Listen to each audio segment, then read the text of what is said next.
Baik, perkenalkan nama saya Nimade Tara Oktadriana dengan NIM 19055511101 dari kelas pemrograman Mobile A. Jadi sekarang saya akan menjelaskan mengenai progres dari tugas besar yang telah saya buat. Jadi untuk yang sekarang itu saya akan menjelaskan mengenai progres dari fitur home dari aplikasi yang akan saya buat. Jadi kemarin itu sudah saya buat untuk bagian dashboardnya. Tampilan dashboardnya itu akan menjadi seperti ini. Jadi sekarang untuk progresnya sekarang itu saya telah menyisihkan konten dari masing-masing fitur yang ini. Jadi untuk yang pertama itu ada fitur cairannya. Jadi seperti ini merupakan tampilan dari fitur cairan. Jadi di fitur cairan ini itu saya memberikan informasi terkait dengan apa itu cairan tubuh dan apa saja sumber-sumber makanan yang dapat kita konsumsi itu untuk memenuhi kebutuhan cairan tubuh harian. Jadi seperti ini, di sini saya menggunakan application layout. Jadi nanti ini bisa di scroll gitu ke atas. Kemudian di sini ada saya gunakan image view, kemudian di sini ada judul, kemudian di sini kontennya atau info dari cairan tubuhnya. Nah, kemudian untuk di bagian sini itu saya juga gunakan web view. Jadi nanti ini web view-nya itu akan menghubung ke website yang berisikan sumber-sumber makanan selain yang saya telah buat di sini. Jadi supaya penggunanya itu mengetahui lebih banyak lagi misalnya jenis-jenis makanan apa saja yang dapat dikonsumsi untuk memenuhi cairan tubuh mereka. Kemudian untuk di bagian cairan activity-nya, di sini saya menggunakan on click. Jadi di sini untuk yang tadi, untuk yang di bagian ini yang disambungkan ke web view ini, jadi nanti saat itu disambungkan itu akan dialihkan ke halaman website cairan. Jadi di sini kita lihat untuk website cairannya itu di sini juga sudah saya buat atau set link yang akan saya gunakan sebagai web view-nya. Ini dari Hello Sehat yang bagian ini. Oke, itu untuk cairannya, fitur cairan. Kemudian saya lanjut ke fitur yang kedua. Jadi fitur yang kedua ini adalah fitur kandungan. Nah, jadi untuk kandungan ini isinya itu maksudnya jenis-jenis elektrolit. Jadi selain cairan tubuh, nah di dalam tubuh manusia itu juga mengenal namanya itu elektrolit.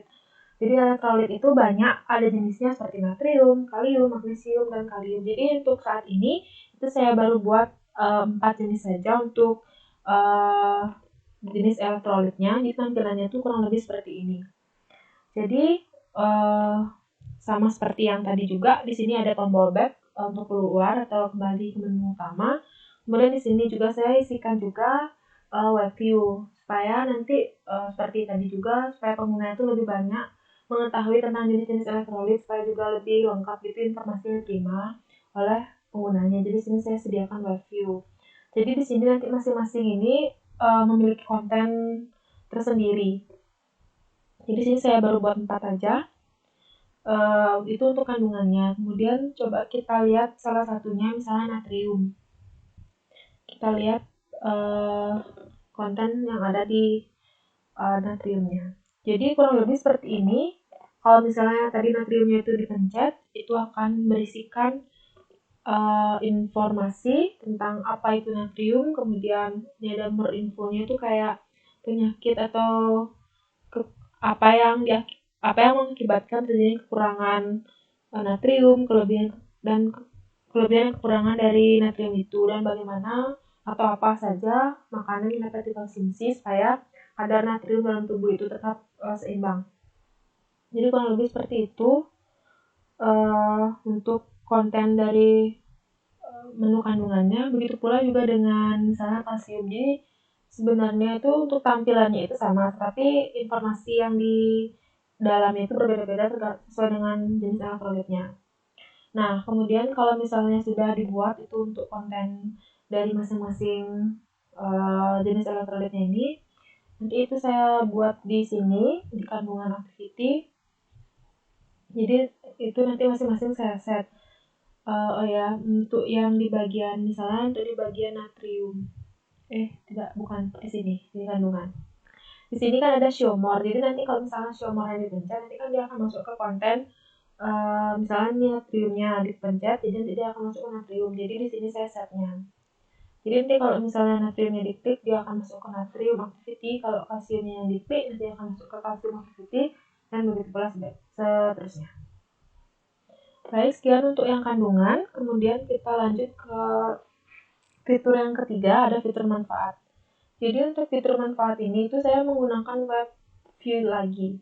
Jadi di sini isinya itu tentang manfaat apabila kita itu memenuhi kebutuhan cairan tubuh. Jadi saya di sini isikan web view supaya informasi yang diterima oleh penggunanya itu dapat lebih banyak dan supaya wawasan dari penggunanya itu bertambah sehingga timbul keinginan juga untuk memenuhi cairan tubuh. Jadi di sini saya menggunakan link dari kompas.com. Kemudian lanjut yang fitur yang keempat itu fitur penyakit. Nah, kalau untuk di fitur penyakit ini, nantinya itu saya akan mengisikan penyakit apa saja yang ditimbulkan apabila kekurangan atau kelebihan cairan tubuh. Jadi di sini saya baru setting beberapa, ada kurang lebih ada 6 penyakit di sini. Tapi di sini saya untuk di bagian penyakit ini saya baru buat untuk desain kontennya aja. Di dalamnya ini nantinya saya mau ngisiin kayak penjelasan lebih lanjut dari masing-masing penyakit ini.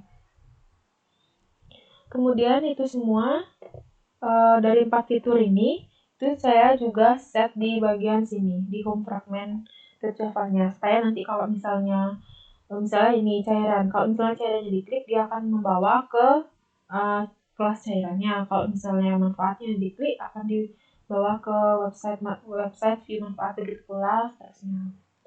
Baik, saya akan coba untuk memperlihatkan hasil runningnya.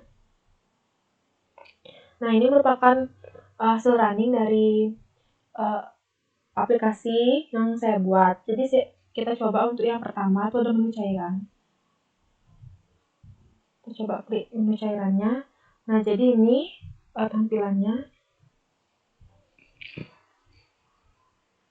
Jadi di sini ada informasi terkait apa itu cairan tubuh dan apa saja sumber makanan yang dapat dikonsumsi untuk memenuhi kebutuhan cairan tubuh manusia. Di sini ada air putih, jus buah atau sayur, dan kelapa, dan susu skim. Nah, di sini juga saya isikan atau saya buatkan untuk dapat tersambung ke bagian web view-nya. Nah, ini supaya pengguna itu bisa lebih banyak mengetahui info apa saja makanan selain yang tadi yang saya buat itu yang dapat dikonsumsi. Seperti itu. Kemudian itu untuk yang cairan. Kemudian untuk yang kedua itu adalah fitur kandungan. Kita coba dulu masuk ke web view yang ini. Jadi di sini saya mengisikan seperti elektrolit tubuh, kayak informasi umum seputar elektrolit supaya penggunanya juga lebih tahu apa sebenarnya itu elektrolit, fungsinya, jenisnya, dan lain sebagainya. Di sini, kemudian kita buka yang ini. Jadi di sini merupakan jenis-jenis elektrolit. Jadi tapi di sini saya baru mengisikan 4 saja. Jadi di sini misalnya natrium, kita klik yang Xiomor. Jadi nanti kalau misalnya kita klik itu akan muncul informasi tambahan seputar dengan natrium, misalnya kayak apa itu natrium. Kemudian di sini ada more infonya kayak apa yang menyebabkan terjadinya kekurangan atau kelebihan natrium. Kemudian apa saja makanan yang dapat kita konsumsi. Sekian. Kemudian ini tombol untuk pack-nya. Begitu pula juga dengan kalsium. Seperti itu. Kemudian kita lanjut ke fitur yang ketiga, fitur manfaat. Jadi seperti yang tadi saya sudah jelaskan, jadi fitur manfaat ini saya sambungkan juga ke web view. Seperti ini, 10 manfaat memenuhi cairan tubuh supaya pengguna itu lebih banyak mengetahui atau lebih banyak ilmunya itu tentang manfaat dari kita memenuhi kebutuhan cairan tubuh. Seperti itu. Kemudian kita lanjut ke fitur yang terakhir adalah fitur penyakit. Nah, di sini saya baru membuat tampilan aja dari fitur penyakit ini. Jadi kurang lebih seperti ini bentuk tampilannya. Jadi nanti di masing-masing fitur ini itu saya akan memberikan informasi lebih dalam terkait dengan masing-masing penyakit ini. Baik, sekian progres dari aplikasi yang telah saya buat. Kemudian untuk next progresnya itu saya mau mengisikan lagi untuk di kandungan ini karena ini masih cuma 4, itu sebenarnya itu ada beberapa lagi, nanti saya mau tambahkan untuk kontennya. Kemudian oh ya, sama saya juga ingin menambahkan lagi untuk web view dari masing-masing jenis-jenis elektrolit ini supaya informasinya itu lebih dalam, lebih banyak. Jadi masing-masing ini misalnya kayak di natrium ini saya tambahkan review yang menyangkut tentang natrium, kemudian di kalsium juga gitu saya akan nambahin review yang tentang informasi seputar dengan kalsium. Kemudian saya juga mau buat ini konten dari masing-masing penyakit yang telah saya buat ini. Baik, sekian progres dari tugas besar aplikasi yang telah saya buat. Terima kasih.